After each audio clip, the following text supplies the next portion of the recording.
I didn't see my parents have disagreements or arguments, or there was no fighting. And so when we first got married and we had our first one, I'm like, oh my goodness, this is the end. Like, people who love each other do not fight like this. They don't scream at each other. They don't say these things. And so I didn't know how to properly navigate through the whole situation.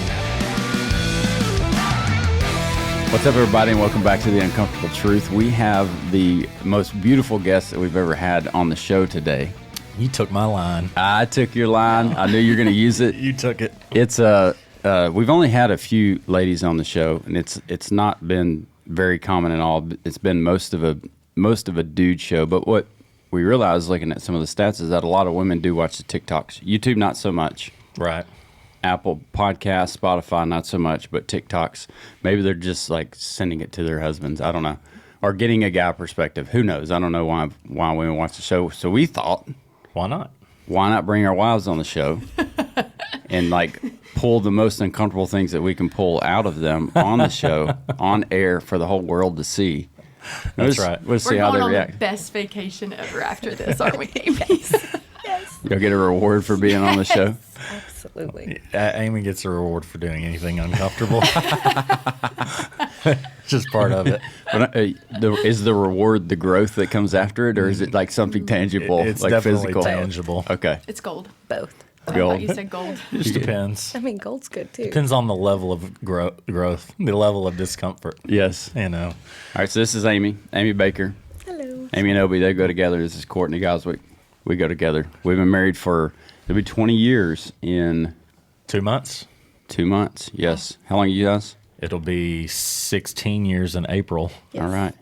So we got some marriage experience here. I think we want to kind of gear towards some marriage moments and what it looks like to have a healthy marriage, and then maybe some times in our lives where we didn't have such a healthy marriage. Yeah. And what that looked like and how we grew through that. So we're just going to jump right in and just get uncomfortable. Are y'all ready?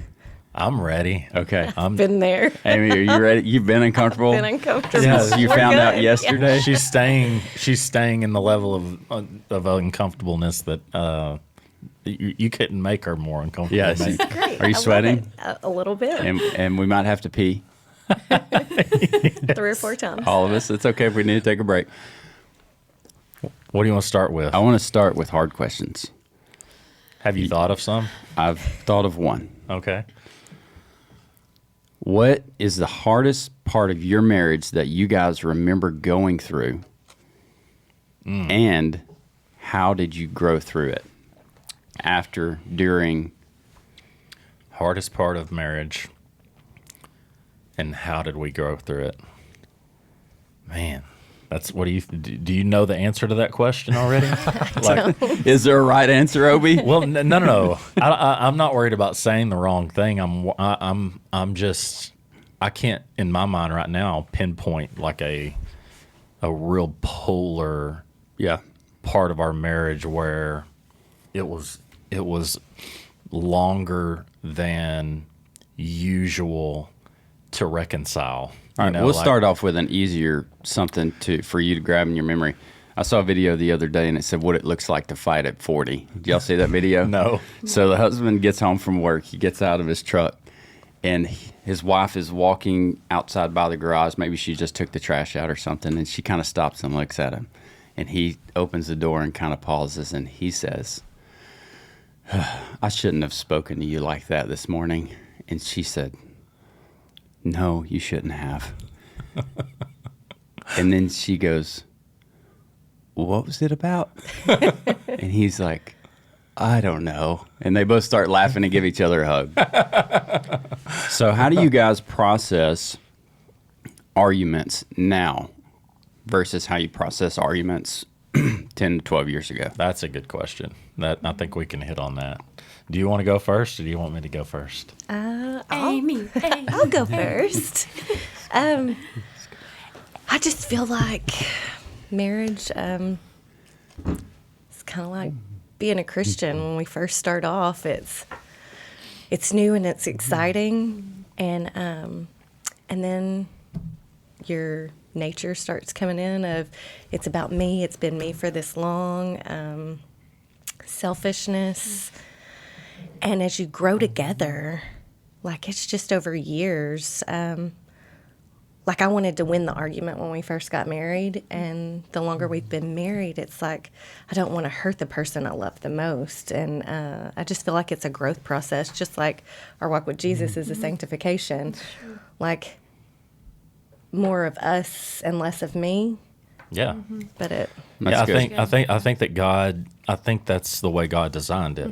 I think that God designed marriage to be a glimpse into the way that he loves us and how we are to grow in our relationship with him. I think that it's literally designed that way, you know, and you know, one of the things, and we may get into it kind of in the next podcast, but you know, I just think about, you know, you talk, Amy, about how in the beginning it's just you're trying to refine and get rid of all of those selfish things. It's part you know, of sanctification. Yeah. It's almost like your marriage is exactly a very similar sanctification process as your spiritual journey towards Christ. So we're emotionally journeying toward a better, more Christ-centered marriage, and so I think about. I was looking at a few things yesterday, you know, just kind of thinking about, you know, some of the things that we would talk about. I think about just the alarming number of marriages that end.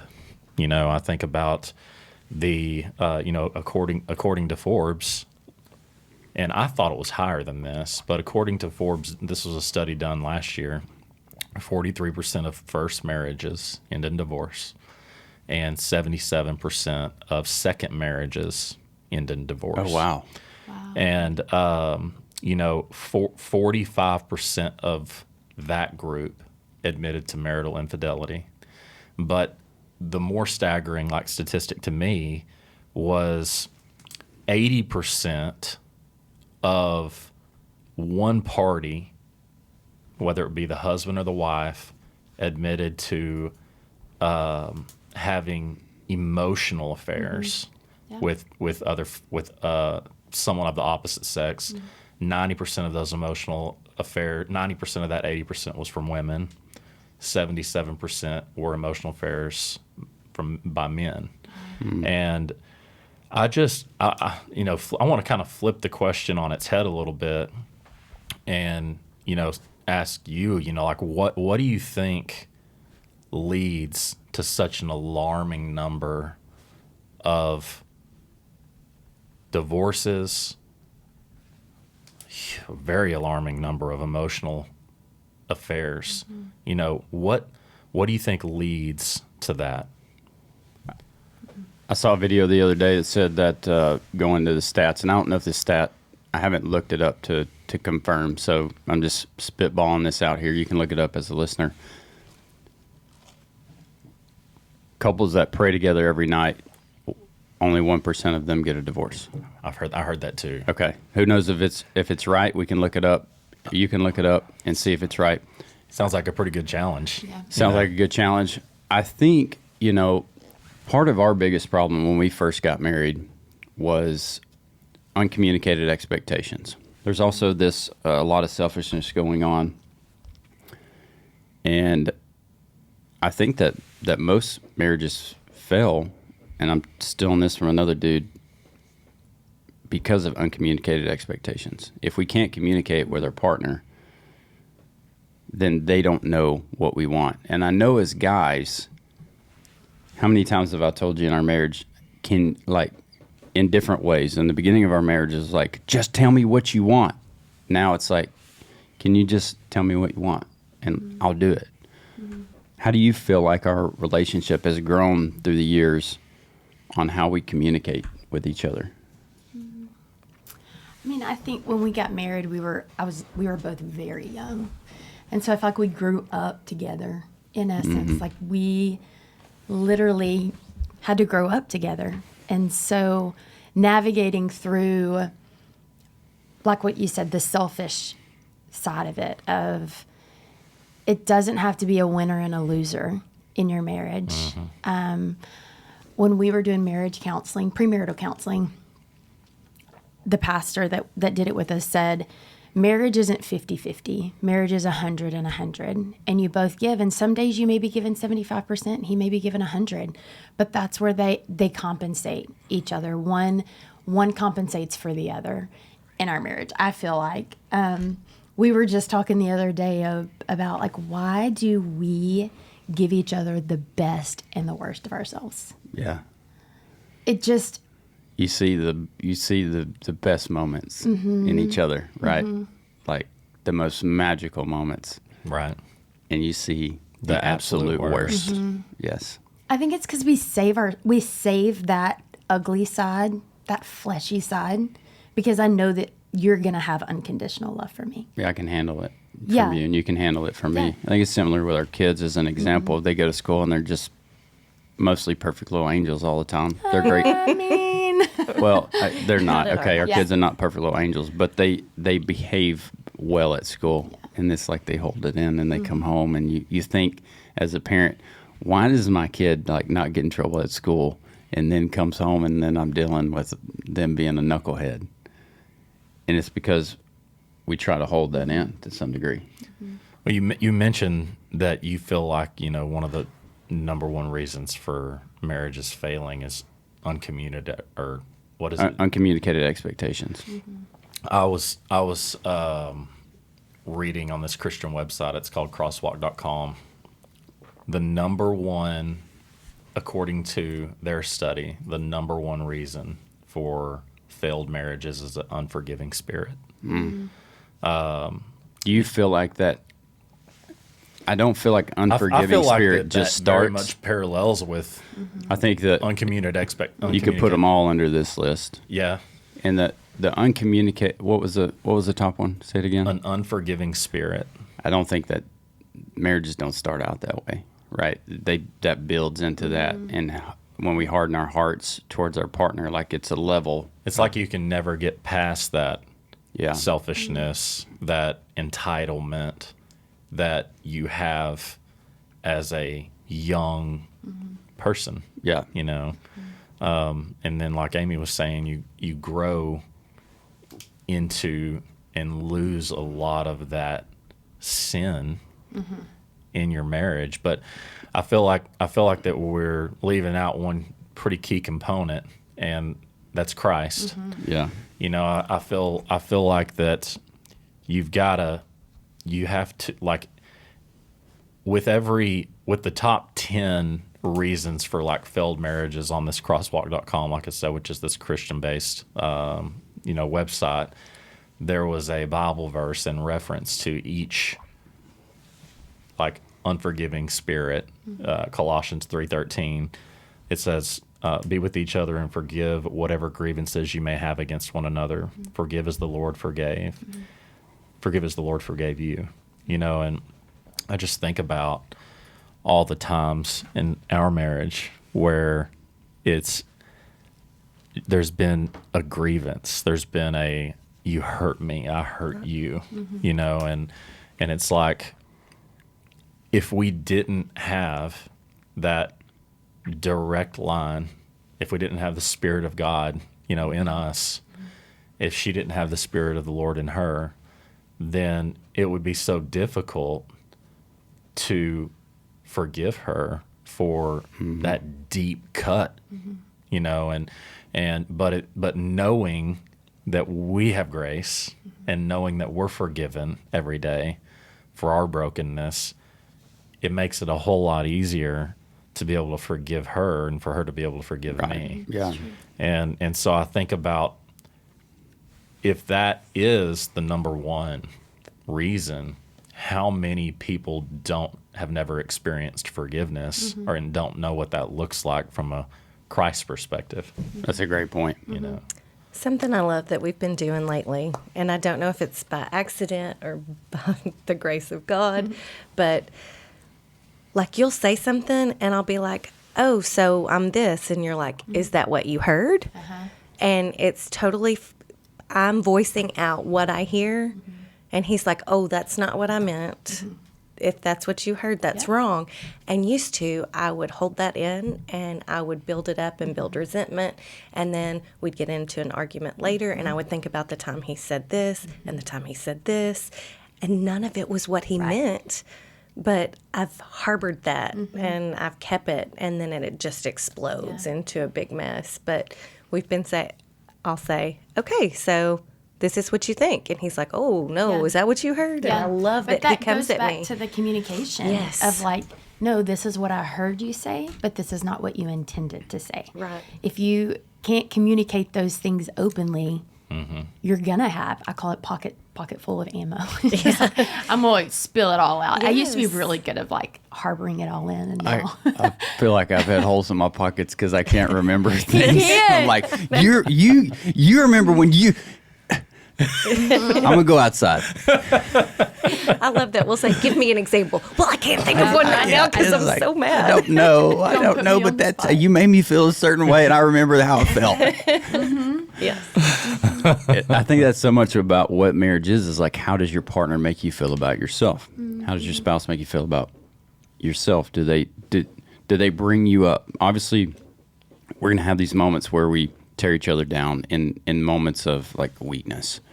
And then how do we deal with those moments? How do we come back from those moments? Because once we say things that are hurtful to the person we love the most in this world, you can't just take it back.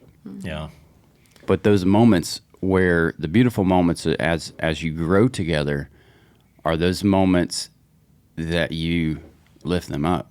Right. That you say things, that you do things to support their heart and their love and to show your love of Christ to them based on what he's done for us. It's so neat to me. The more we talk about it and the more we sit here and dive into it, the more that I'm reminded of how paralleled our marriage is with our spiritual walk and our relationship with Christ. And I just think about, we think about judging people. We think about like, and it says in the Bible, God's the only one that knows the posture of our heart. He's the judge. He knows where our heart's at. And I think about disagreements, and I think about times in our marriage, especially here recently over the last few years, where I feel like we've grown closer than we've ever been. And I feel like that whenever we have those moments of maybe just grievance, I've committed a grievance against Amy or vice versa. At the end of the day, Amy knows the posture of my heart, just like Christ knows the posture of my heart. And she knows me better than anybody, any individual in the world. And she knows how much I love her, And so at the end of the, even in those moments of sin, Christ knows my heart. He's going to forgive me. Amy knows my heart. She's going to, quicker than ever, give me grace and like lavish that grace on me. And I don't deserve it, but she loves me and she knows that I love her. And yes, I said that in the heat of a moment or just at a bad time or whatever, but there's grace there. The basis of your relationship is the love you have for one another, and that overrides all the other bull crap that can happen. Right. And I think, again, back to the number one reason, an unforgiving spirit. I think about when we're arguing and just the difference in our personalities. Obie wants it solved right then. Same. And he goes to the Bible and he's like, we can't go to sleep unless we've resolved this. You can't go down. The sun can't go down without us resolving this. And I'm like, I'm going to get the best sleep of my life because I know you're going to be here tomorrow. I have faith in that. So it's a difference of, I'm going to sleep well. I know we're going to fight. I know we're going to fuss, but I love you and you love me, and I have faith that our marriage is going to withstand this argument. Where did that faith come from? Did you have that faith on the day you got married? Oh, I don't think so. So it's through these hard things and knowing it's very similar to our relationship with Jesus Christ. I go back to my history. There's history. We've been through really hard stuff. I've made really poor decisions in my life, in my parenting, in my relationship with Shane. And so going back to knowing that history that I have with my Savior parallels with that history that I have with my husband, knowing that that forgiveness is there, that grace is there, and that the next time when we face whatever we're going to face, we have each other because of the history. That hasn't changed. Isn't that cool? It's super neat, man. It's really cool to me. That's the parallels are insane, and it's on purpose. Yes. There's a on reason purpose. that it's talked about the bride of Christ. He views us just like he views the bride of Christ. That's What Andrew said something about that this week. Maybe it was, I can't remember who it was, but the bride of Christ. Do you remember how you felt when the doors opened up and you saw your bride? Yeah. Like that's how Jesus wants us to feel about him, the bride of Christ. You mentioned something that I was about to talk about with how people handle conflict, and so much about marriage is conflict management, right? Oh, yeah. Courtney, do you remember our first year of marriage? Sure I do. Sure it's in a pocket somewhere. You got it in your pocket. I got one hand in my pocket. And, Is that Alanis? yeah. Oh, my Morissette. Gina. Okay. Do you remember our first year of marriage, our newly married Sunday school class, precious couple that taught our class, Bob and Janet White. Bob is deceased now, amazing human, and his wife is still alive, lives close to us. Janet is her name. She told us exactly what you said, is people handle conflict in one of two ways. One person wants to solve it now, and one person wants to sit on it and think about it and come back to it later. You remember her advice? I don't know. It stuck with me like white on bread. Listen, here it is. Good. She Yay. said, Thank you, Janet White. yes, very, very great. She said that you have to, first of all, you have to understand which one you are. And one needs to give just like the other gives. So if in the moment you can't solve the conflict because one person wants to run, and I might tell you a crazy story in a minute about Oh, no. I was hoping it's fine, kind of. we don't have to talk about it. But if one can wait a little while and one can come back to the problem a little sooner, then you'll be able to solve the problem quicker. It's called compromise. Compromise, yeah. So repeat that. If one can. If one can wait a little while longer, Okay. and one can come to the solution, come back a little quicker each time. I like that. It doesn't have to be in these massive increments. It can just be in these little increments. And that's what we've seen over the past 20 years is that We would agree. now, I would totally agree. Like, when y'all get in a knockdown drag out, Oh, my temper. Oh, it's awful. I can get and there, I say too. mean things that I don't even mean just to hurt him. Yeah. And I'm like, if you just give me 10 minutes, I'm not going to say these mean things Yeah. because I'm going to think you're the person but I when love. you first got married, that 10 minutes was how long? Oh, 2 days. Yeah. Yeah. That's real. Yeah. That's real. When we first got married, she wanted to solve it right now, and I needed a day or two.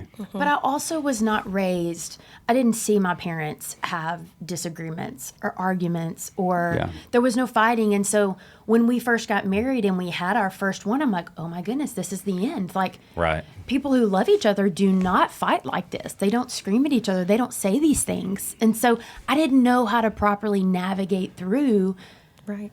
the whole situation. And now you hear the terms fight well. Yeah. You know, Yeah. you fight well. Right. You know, like it's. I remember like very vivid moments of my parents are fighting. That's why I was laughing over here. It's like Okay. they would You saw it, and I know that they loved each other so much. They've been married. They were for, always so affectionate. They're so affectionate, Yeah.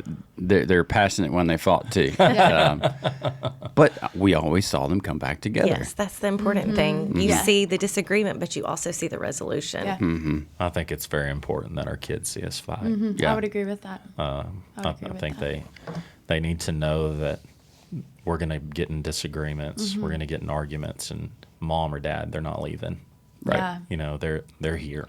Yeah. We're going to walk through this together. It shows them they can do hard things and they can work through conflict and find resolution in whatever they're walking through at the age of 4, at the age of 40. That's right. I think we should end here, but I think I want to steer into the next podcast. How you were raised, how your upbringing dictated how you handled marriage initially and how you've grown from that. Does that make sense? Yeah, I like it. And I think it's going to be good for our listeners to hear the different. I think we have different perspectives based on what we saw growing up. 100%. And they're maybe can relate to you, Amy, to you, Obie, to me, to Courtney, and see, how we as parents and married couples now can shape the next generations. I like it. We appreciate y'all being here. Hit the buttons at the bottom. Help us reach more people for Jesus. Go kick the day in the face, and we'll catch you on the next one.